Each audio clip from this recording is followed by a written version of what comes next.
pictures of them, but Dart reflected they gave birth together to a white baby with blue eyes and curly blonde hair.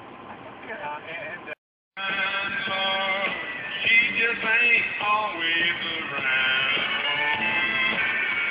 And you know that when the child got up and said, "I like to help other people learn about God."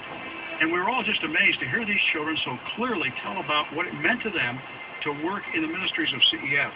You know, we know today that our children are not too young to know God. We also know they're not too young to talk to God. But did you ever stop to think they're not too young to serve Him? Not know the Lord, but I just hoped that we could make it. So did marriage make any difference in your relationship? I mean, 99. That's how the government's going to know how much money you got, because BP's going to tell them. They're going to send them a 1099 showing your name, social security number, and identifying how much. Is an equal opportunity employer. it's summer road trip time. But before you head, simpletons are racist. Well, yes, racist simpletons who hate inner city children and don't want them to go to school. That's all they are. Right. Well, it's enough. Do they hope that a certain God-man or Now, in case you weren't with us yesterday on our study, let me go back and kind of summarize what chapter 7 is all about so we can put this verse right in context.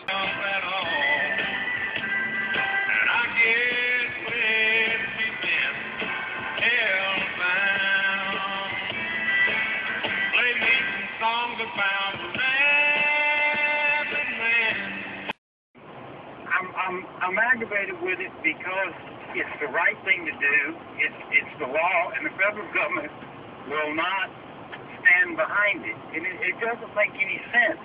And then they want to dog the state because they try to enforce these policies that we have on the books. But still, when we compare it to the rest of the world, anywhere in the world, we have the best immigration policies. And that's a good thing. We should be proud of that as Americans. But that does not mean that we have to give away our sovereignty, that we have to allow hundreds of brings of that all a little. He'll take your part. He'll take our part, and He takes pleasure when we fear Him and when we hope. Put a cold one in my hand. Oh, you know I love hear those guitar sound. Incredible picture of Jesus, both shepherd and lamb. Yes, we don't often think of a shepherd and a lamb as the same person. But in this case, nationals being attacked on Staten Island, that the State Department has allowed the Mexican consulate in New York to start patrolling our own streets. Whatever happened to our sovereignty? Why aren't American citizens in cities down in Mexico being protected from the prisoners kind of approach? We have the best immigration policies in the world, the most lax, which I'm not bragging about because after we've been hit by terrorism attacks, you would think we would